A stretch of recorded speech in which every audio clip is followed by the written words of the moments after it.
We've got a big conversation, two big conversations coming up. I am thrilled to be joined by the world's most decorated skier. And by the way, when I say most decorated skier, I'm not saying for women. I mean for men and women. Yes. Hold on, everybody. Everybody in this house, get in this tent. you. Get in this tent right now. Okay, this is Appreciate you, our Renee. last. Is this our last speaker? Is Yeah, this our one last? more after. Yeah, we got two more speakers. You're about to hear from the greatest skier of all time. The greatest skier. Listen to what I'm saying. The greatest skier of all time. Okay, so get your butts in here and listen to her. Thank you, Renee. As Renee was saying, when we say greatest skier of all time, we're not talking about just women. Mikaela Shiffrin is the greatest skier amongst any person alive ever. Mikaela, welcome to the stage.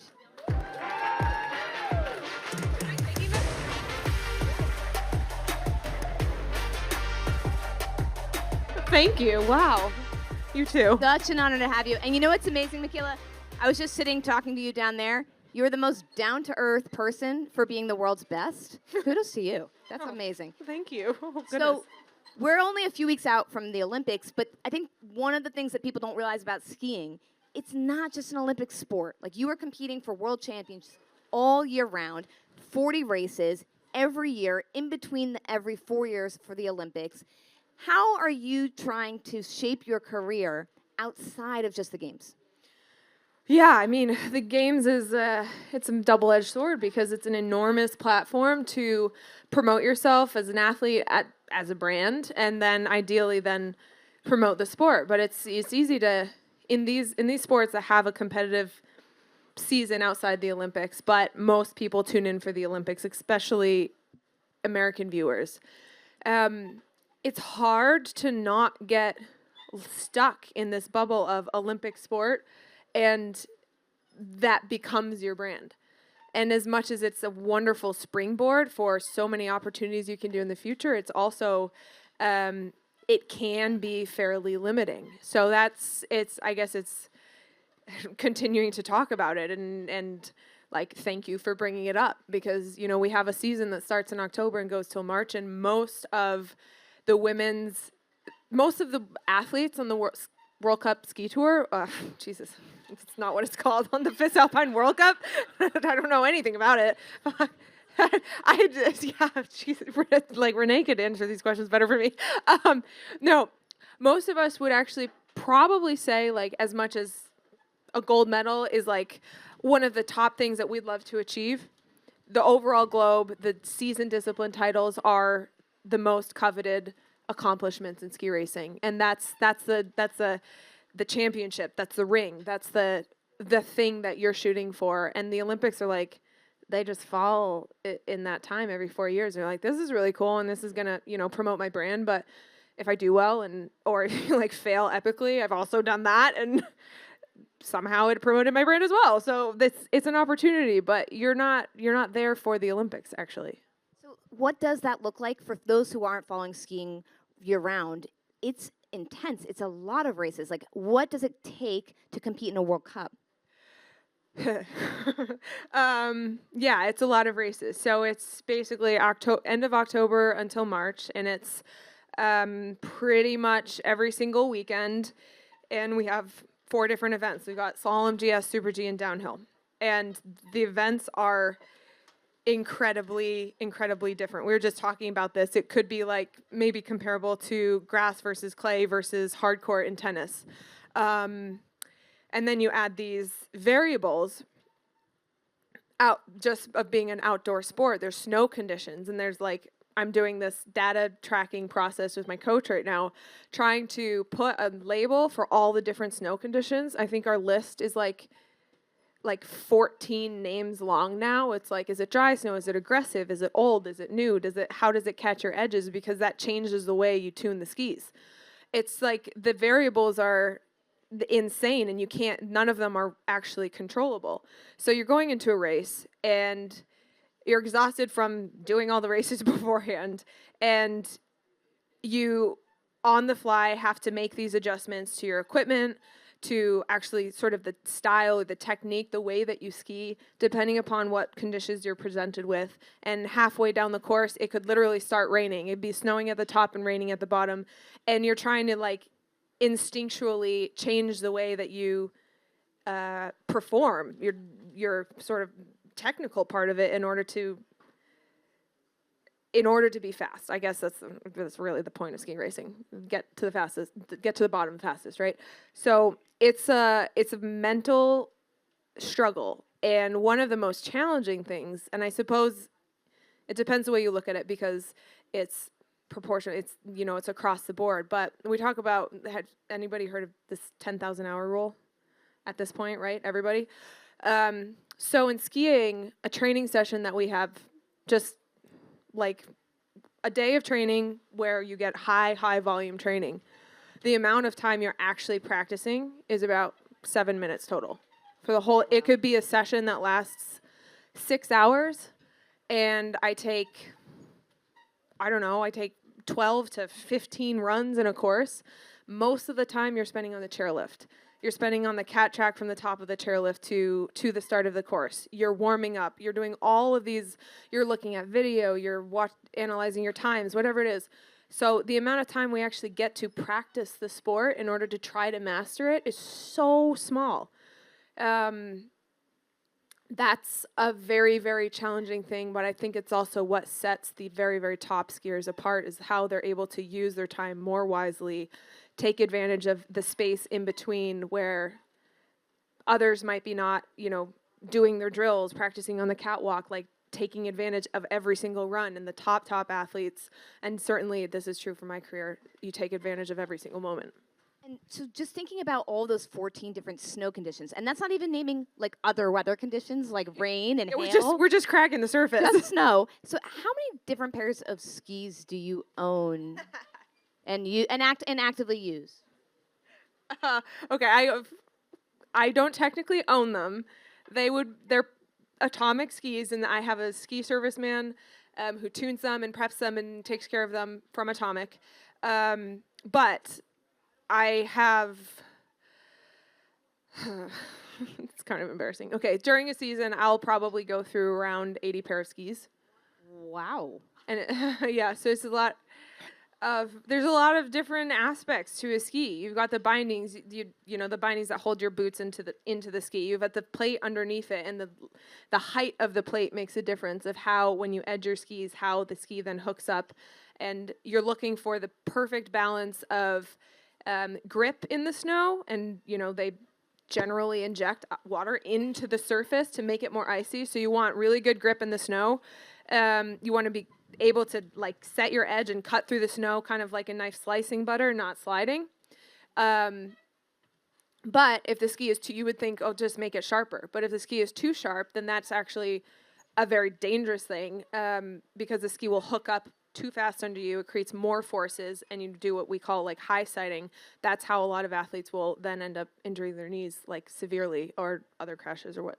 So you're like a technician at the same time as being an athlete. You got to know all this. You have to know all of it. You have to be really involved in the process, developing the equipment and understanding it. And like, okay, think of Formula One. I'm not trying to shit on Formula One at all. It's an incredible sport. But what we do is similar to Formula One. We're not going quite as fast, but instead of having a car that is built over decades and decades of safety, and like literally built to protect the athlete at all, the driver at all cost, instead of having that car, we have razor blades on our feet. And instead of having somewhat protective walls, we have like fishnet that's like 5 feet in front of all of the trees and cliffs and whatever the F else there might be on mountains. There's a number of things. Sometimes a deer might cross the trail, and that's a variable we didn't see coming. So, okay, managing all of these variables is a lot. When I think about one of the issues with skiing, there's this other weird variable that you mentioned, which is that periods. Sorry. that is an important variable. That's Americans, you said, tend to tune into the Olympics when it comes to skiing. In Europe, they are putting skiing events in prime time, the way that we put basketball or the way that we put football. Why don't you think we are able to emphasize this more here? I mean, there are a lot of skiing destinations and skiers in the U.S. Is it a cultural issue? I think it actually is a little bit more of a kind of a system thing right now. It's there's a big bottleneck in with media rights. Basically, contracts were signed a good long time ago, like I think 20 to 30 years ago, that were just forever. There was no end date on these contracts, and they didn't account for the progressions that could be made in sport, the technological changes, the ways to make the event better to view. And we want to keep skiing. We want it to be, the essence of the sport is incredible, but for people to watch it, I'm not going to lie, like some of my best naps have been watching ski races, and I love it.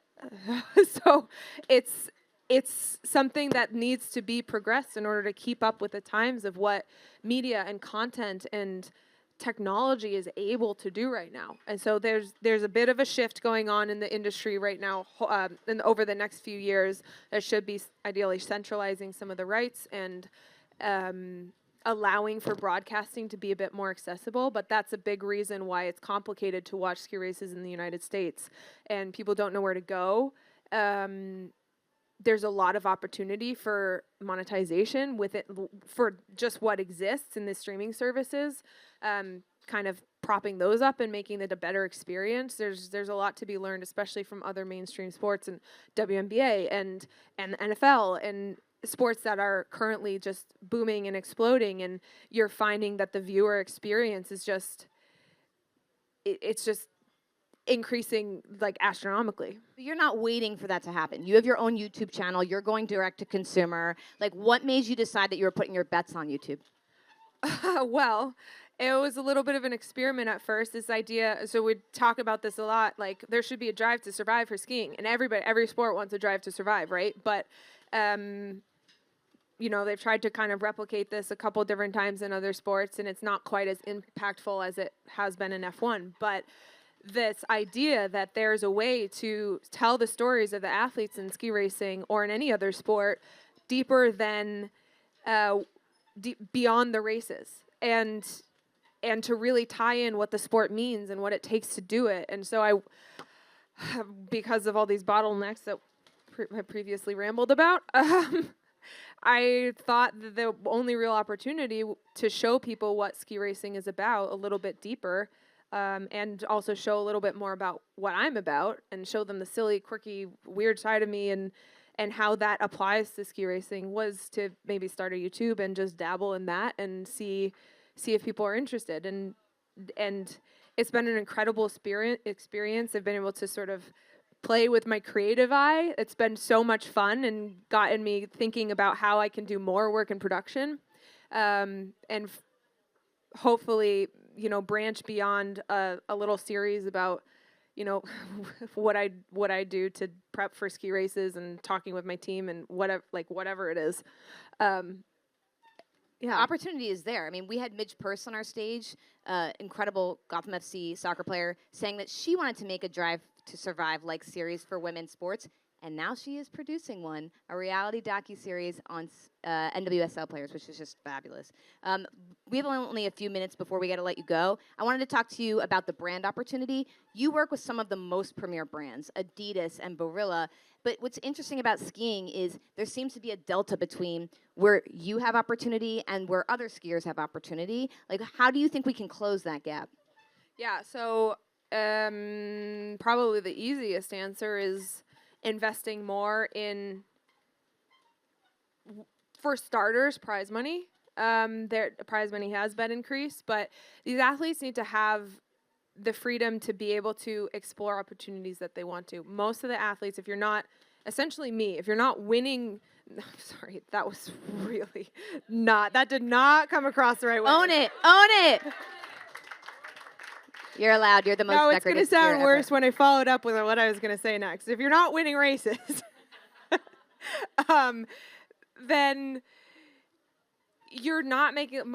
A lot of my teammates, and it's not just ski racing. It's kind of snow sports industry in general. A lot of the athletes are working second jobs. They're bartending in order to cover their medical bills. Literally, insurance is not covered for all of the athletes in this sport. That's insane.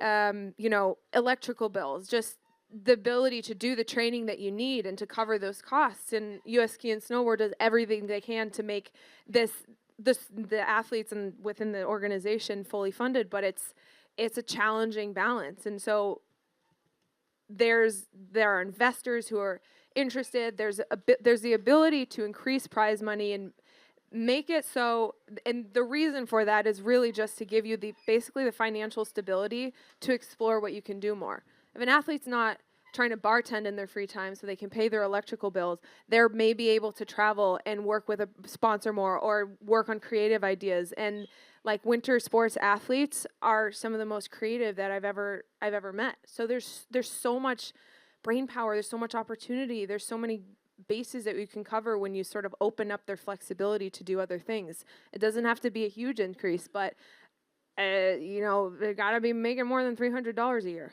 It's so helpful to hear you talk about it, because one of the reasons we did the Women's Sports House was to highlight the opportunity for women's sports, but also highlight the gap, whether it's been athletes advocating for, to get rid of pay disparity or, the brand investment gap. There's a gap there that you just noticed, which we should be talking about. The gap in opportunity between the highest performers and the lowest is a way bigger delta than it should be. And I know, we have negative 3 seconds here, but I guess the final point that I would make on that is, sorry, Ashlyn. I don't know if you remember me, but I remember you. That is so weird to say. Oh, my God. Anyway, so we're talking about, I don't even remember what the fuck I was going to say. The gap, the disparity between performers. No, I know, but it's more specific than that. Give me 3 seconds. Just keep talking. Something else. What? Bills? Yeah, no, I know. I think it's, I don't know. I don't think it's not worth it. The bird has flown the nest. Well, we've got a lot. Yes. Okay. So there's this. Well, we're going to start the thought and see if I can finish it. And if not, then I'm going to walk off the stage, and it's been a pleasure. So you have these incredible opportunities, but this huge, no, I don't have it. Never mind. We have so much. We've got so much from you, Mikaela. Yeah, it's can you incredible. rewind? That'd be great.